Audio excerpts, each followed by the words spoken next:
The Dynamite Kid, whose real name was Tom Billington, passed away earlier this week, and his death didn't necessarily come as a shock because it was well known he was not in the best condition. I believe he has been paralyzed for close to 20 years. He's lost feeling in his left leg, not necessarily a spinal injury, but in one of his legs because of all the injuries he's sustained in his wrestling career. He lost power in that leg, and he's been in a wheelchair.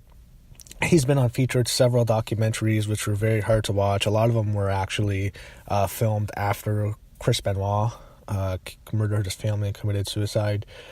We saw the Dynamite Kid in the condition he was in, and even more, I hate to compare the two, but Chris Benoit idolized the Dynamite Kid. So, and I really feel that his style, the Dynamite Kid style, has been one of the biggest influences in the whole company right now, and the whole WWE and New Japan.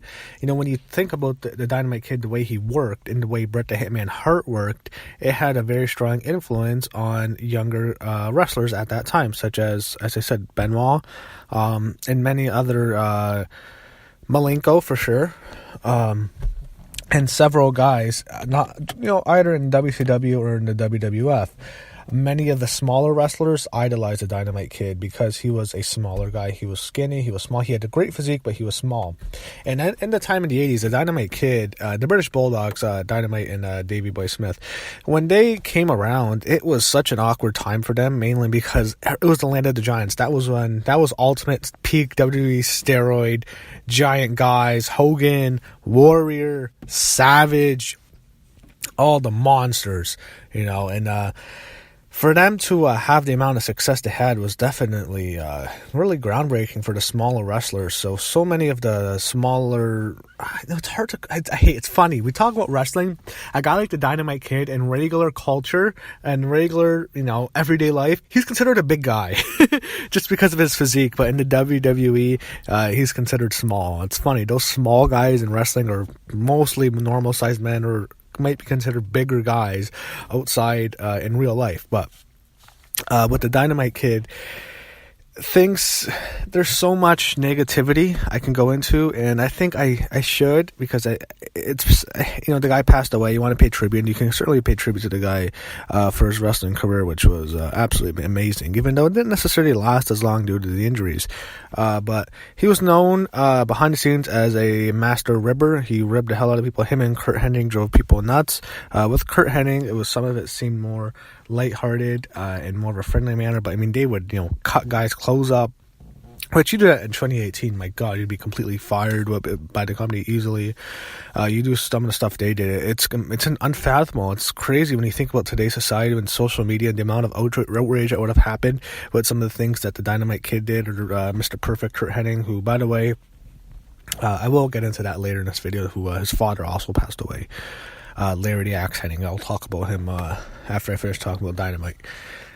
You think about the things they did. It's insane to think the amount of if this happened in today, it would, my god, they would be fired within seconds. So one of the famous stories with the Dynamite Kid was his feud with the Rougeau brothers, Jacques Rougeau in particular of the Rougeaus. What happened was Dynamite had ribbed him and he bullied him. He bullied Jacques Rougeau behind the scenes, heavily bullied him. Tormented, had his clothes ripped up with Curt Hennig. They just did horrible shit to him. There was one story in which he slapped. What happened was there's two incidents. The first one, this is through months of problems. So one of the first ones was with the Rougeaus. They were from Quebec. They had a connection with Pat Patterson. The Dynamite Kid slapped Jacques extremely hard in the head and knocked him out, and then his brother, I believe, was on crutches.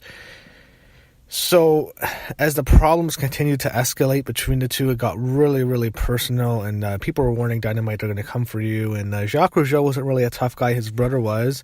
And what Jacques Rougeau did was his brother, who was a boxer, his father was a boxer too, but his father trained one of the Rougeau brothers, but not the younger one, Jacques. So what they did was his brother was giving him boxing lessons and how to get the Dynamite Kid, how they're going to catch this guy, and it got really, really bad. It was super heated. Hulk Hogan's talked about it before. I believe many other guys back then in the 80s have all talked about the problems, and as things continued to escalate, it all came to a halt at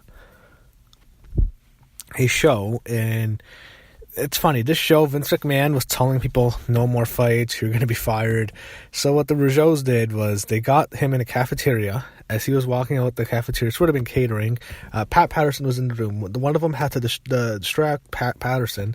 And Jacques Rougeau, what he did was he went up to the Dynamite Kid and he was going to take him out. What he did was he took a stack of quarters, those old stack of quarters.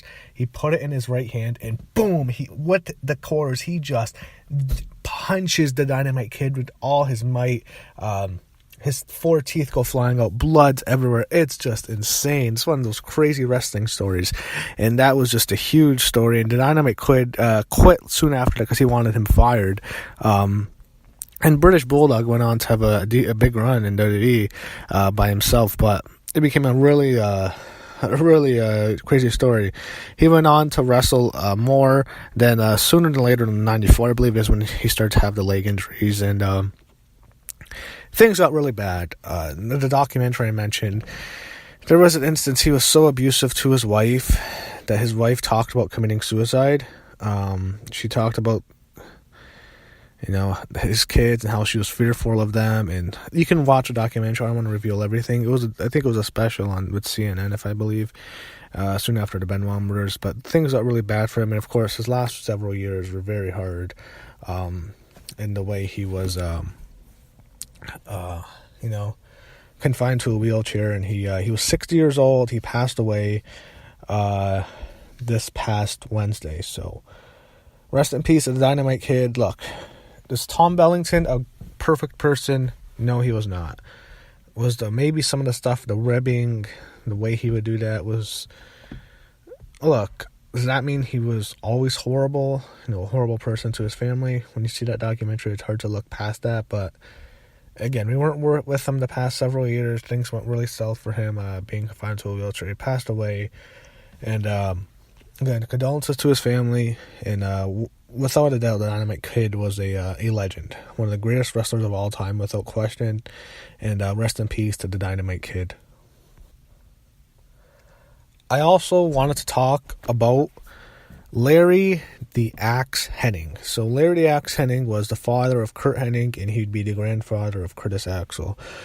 Curtis Axel is a horrible wrestler, in my opinion, one of the worst guys in the company. Nothing personal. I'm sure he's a good guy. I've heard stories that he's really one of the best people backstage. But as a wrestler, I think the guy is absolutely horrible. I'm just going to say that. His father, Curt Hennig, is one of the all-time greats in WWE, one of the greatest wrestlers I've ever had. Just an incredible act, an incredible storyteller, an incredible personality. Was the whole Mr. Perfect stuff was just great. And unfortunately for Larry Hennig, his wrestling career, mostly in the AWA, didn't necessarily last very long, but he was the father of Curt, and he was the grandfather of Curtis Axel. And he has appeared with Curtis Axel before. I think there was even situations where he appeared on a pay-per-view when Curtis Axel was the champion, the U.S. champion, and crown champ. They had Larry the Axe Hennig with beside him. And Hennig, when he would appear, it was he wasn't too old. He'd be in the 70s, actually. He was old. He was 82 years old, so he definitely had a long life. And unfortunately for him, he had to go through what no parent should ever have to go through, and that's losing a child. When Curt Hennig died in 2003, I remember Mr. Perfect died. Okay, so I was a huge WWE guy, and at the time TNA was still new. I didn't watch TNA. I watched the first Battle Royal, but I wasn't watching it weekly. They haven't had all the pay-per-views when you would see Mr. Hennig. I remember seeing Ken Shamrock win the first NWA title, but I didn't get to see Mr. Perfect's last matches in TNA. But I remember watching WWE. He had the feud with Steve Austin and Deborah. And then, of course, you hear that Mr. Perfect died. I'm just blown away. Like, what? Mr. Perfect? I remember not knowing how he died. I was young at the time. I was just blown away. Mr. Perfect died, and even though he was old, right, he didn't look like it. And we all know about the plane ride from hell incident, and he'd pass away later. And you feel really awful for Larry the Axe Hennig and his wife, who had to lose their child. So rest in peace to him. Great man, great family. So 82 years old. I mean, when you compare, I hate to compare both of them, but Larry the Axe He lived a great life, 80 years old, and obviously, if you were to compare him to the Dynamite Kid, definitely a much more difficult, challenging life, especially in his last 20 years. So, rest in peace. It's hard. This has been a horrible year for wrestling deaths. It wasn't too bad the year before in 2017. I know Bobby the Brain Heenan died. That was sad, but not too many wrestling deaths. But 2018's been horrible. It's like every other year. There's always one year, every few years actually, where there's just a whole bunch of deaths. There was one year when I think Dusty Rhodes and Roddy Piper died. A whole bunch of legends died in that year. This year it's been horrible. We had Bruno Sammartino, one of maybe the greatest of all time, one of the biggest stars in the history of the business, passing away. You had Vader, which was horrible because Vader badly wanted to be in the Hall of Fame, and he was active with his fans. That really broke my heart when Vader passed away. I just felt really bad for that guy. You can tell that guy he was a really good guy. That was sad. And he had the weekend from hell when we lost 3 major names. The Brickhouse Brown died. He had a battle with cancer. Then you had Nikolai Volkov passing away. And then a really tragic situation was when we heard Brian Christopher, a.k.a. Grandmaster Sexy, Jerry Lawler's son dying, which was a horrible situation. And then